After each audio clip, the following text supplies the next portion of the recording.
Welcome back to Primetime News and a special welcome to our viewers on onespotmedia.com. We begin this evening with a major development in the homicide case rocking a rural Clarendon community. Now, this after the main suspect in Sunday's murder of a pregnant woman died while in police custody. Now, the suspect is reported to have committed suicide. Our reporter Dwayne Anderson visited the community and has this Primetime News follow-up.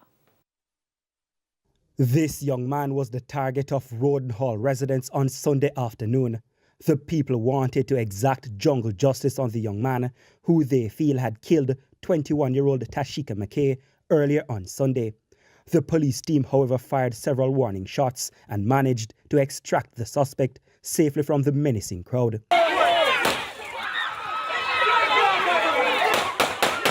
But on Monday, word emerged that the young man had died.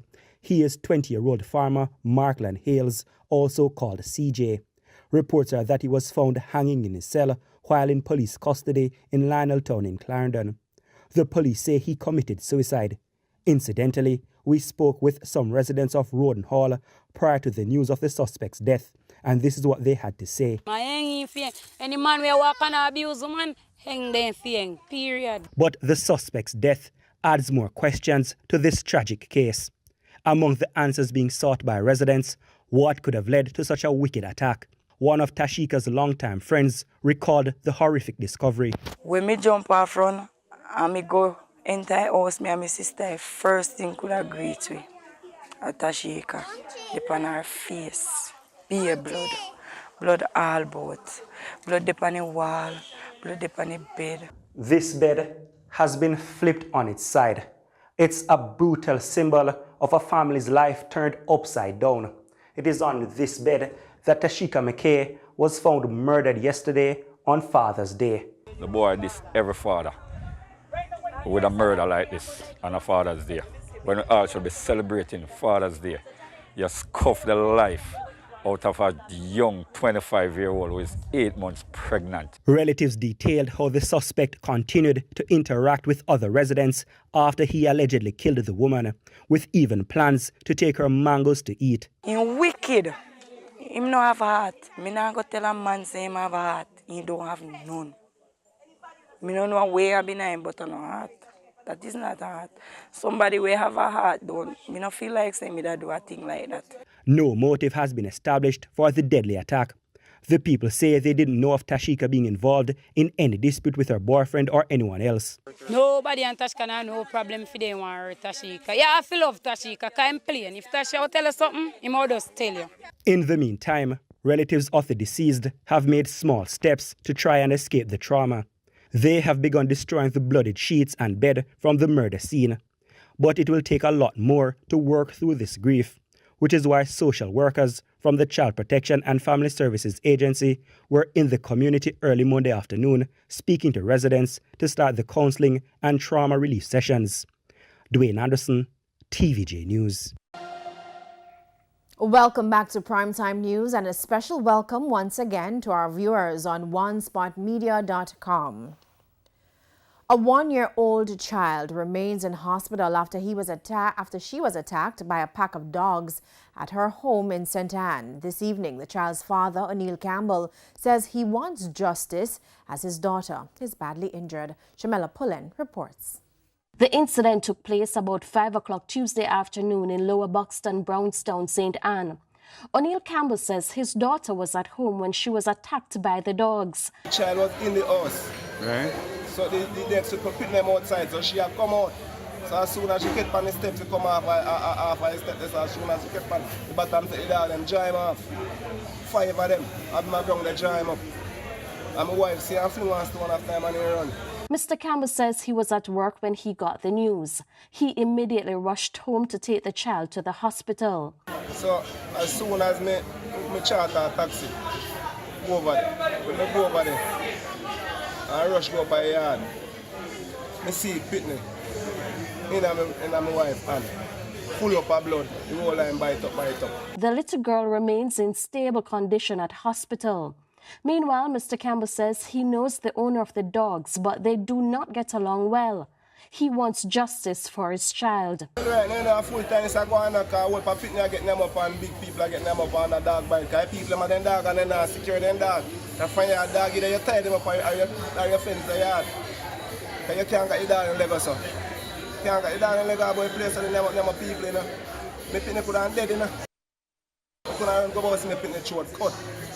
You might just left for 1 year old and 3 month baby. 5 dogs upon them. Eh? Tell me how that feel. Commanding officer for the St. Anne Police Division, Superintendent Dwight Powell, confirmed the incident. This is the second dog biting incident in St. Anne this month. 2 weeks ago, a 60-year-old woman was mauled by dogs in Ocho Rios. Last November, Michael Allen was attacked by a pack of dogs also in the parish. Shamela Pullen, TVJ News. Welcome back to Primetime News and a special welcome to our viewers once again on onespotmedia.com. New protocols for the reopening of the entertainment sector will take effect in the coming days. Prime Minister Andrew Holness outlined the protocols when he addressed the House of Representatives this afternoon. Now, Mr. Holness also outlined the easing of other COVID-19 restrictions come July 1. Vashon Brown now joins us live with the details. Vashon?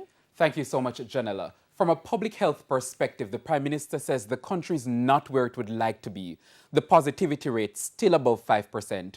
Only a small percentage of the population has been fully vaccinated, and many new variants of concerns like the Delta variant. So with the easing of restrictions, the Prime Minister acknowledges that there is a risk of infections and hospitalization could rise once more. With the reopening of the entertainment sector, a summer spike is possible, which could impact the country's ability to reopen schools this September. So Mr. Holness says the protocols must be followed. The Prime Minister told the Parliament that while key indicators are trending in the right direction, it's not the end of the country's fight with COVID-19. He says while the country is in a new phase, the COVID-19 containment measures cannot be abandoned totally. But the entertainment sector has taken a massive hit due to the restrictions, and so now, new protocols for the industry's reopening, which will take effect on July 1. The Prime Minister says events will be categorized as small or large and would have different protocols. Small events will have fewer than 100 people, including organizers and support personnel. These include round robins, outdoor concerts, outdoor parties, and community events. The organizers of small events will be allowed to make applications for permits as they would normally do through their local authorities, and will work with them to ensure that the protocols are in place for a safe event. The municipal corporations have agreed to reduce the cost of applying for permits and licenses by 50%. For small indoor events, organizers cannot exceed 60% of the venue's capacity. As for large events, meaning events with more than 100 people, those organizers must first send an application to the Ministry of Entertainment. The ministry will review the application to see that it meets the requirements. When the ministry is satisfied, it will forward the application to the Office of Disaster Preparedness and Emergency Management, ODPEM. ODPEM will then consult with the Ministry of Health and other agencies. It's only after this process that approval will be granted. Large events would include stage shows. I don't want to encourage them, but I'm saying it includes stage shows, church conventions, conferences, crusades, festivals, you know, those large events. The government will also allow large events to be held at some of its facilities rent-free. We will waive the normal rental cost, and organizers would be required to cover only the operating costs such as utilities and security costs. These venues include the National Stadium, the Trelawney Stadium, and the Ranny Williams Entertainment Center. The government says it will not require vaccination or COVID-19 tests for people attending these events. But if private event organizers wish to include such requirements, they're free to do so.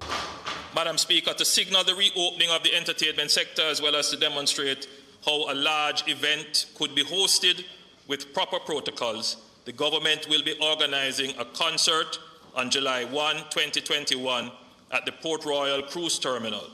This will be a fitting way to recognize and celebrate International Reggae Day. Meanwhile, indoor theatres and cinemas will also be allowed to open. Theatres and cinemas usually have fixed seating capacity. So you would go by your seating capacity and take 70% of that. Of course, there are other established protocols about allowing households to sit together, spacing between persons. Now, Vashan, the Prime Minister also announced adjustments to the curfew hours. When do these adjustments take effect? That's correct, Janella. The Prime Minister said starting next month, there will be changes to the curfew hours. Effective July 1, 2021, the curfew will begin at 11 p.m. on Monday to Saturday and 6 p.m. on Sunday, and end at 5 a.m. the next morning until August 11, 2021. So, Madam Speaker, the curfew hours have been reduced. We're moving from 9 to 11, Monday to Saturday. And on Sundays, we move from, 2 to 6. Now, funeral services will be allowed with a maximum of 30 persons present inside the church or the place of worship or funeral home. This maximum limit of 30 persons includes mourners as well as clergy and support personnel. Changes too for churches. The maximum number of persons physically present, allowed to be present, will be determined as 70% of the capacity, which is calculated based on one person for every 40 square feet of the designated worship area. Now, the quarantine period for fully vaccinated people will remain at 8 days. However, fully vaccinated people will have the option of taking an approved PCR test, and if the results come back negative, they can be released from the quarantine order. Now, for clarity, the measures involving theatres, cinemas and churches will take effect on June 24, and all other measures become effective on July 1. Janella, it's back to you. Thank you. Welcome back to Primetime News, and a special welcome to folks watching on onespotmedia.com. There was more chaos and confusion at vaccination sites across the country. In St. Andrew at the National Arena, several senior citizens were left disappointed as they were turned away when they went for their second dose. Our reporter Shamila Pullen was there and now reports. Less than 2 hours after the vaccination blitz site at the National Arena opened, it was closed. The Ministry of Health had reached its quota for the day. Hours before the scheduled opening of the vaccination center at the National Arena, there were long lines outside, but not all, including seniors in their 70s, made it inside. We're coming from Queen Hill, and they send and call us and tell us that we must come in at 11. We are here from 10. And we cannot get to go in. I think it's not properly being supervised. When I came, I saw about 400 persons waiting, and then the gentleman tell us must disperse. We're not beggars.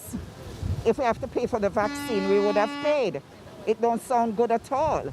There's nobody to talk to understand whether my appointment is legit or what. On the inside, things appeared to be moving smoothly. It's where we caught up with the permanent secretary in the Ministry of Health, Dunstan Bryan. The issue that we have right now is that our vaccine supply has diminished and we have to prioritize a certain group of persons. And the prioritization for today at the National Arena is persons who are doing second dose, persons 50 years and over, and persons who are due vaccination today or days before today. So we have had to prioritize, and some persons we have had to turn back at the gates. How many people register for today? So today we are scheduled to see 1,720 persons that are based on that criteria from the database that we have pulled. So we have provisioned 1,720 doses for this site. Mr. Bryan says persons who were turned away will be contacted and a new date be given to them. Meanwhile, he addressed challenges faced by some persons accessing the ministry's website at this time. So the website is only providing space for first doses, and we are not doing first doses at this time. So they would not have any space on the vaccination site to register for first doses. Second doses are contacted directly out of the solution that we have, and they get a text message or they get a call from our call center reminding them of the date and giving them the venue and the time for their second dose. Shamela Pulen, TVJ News.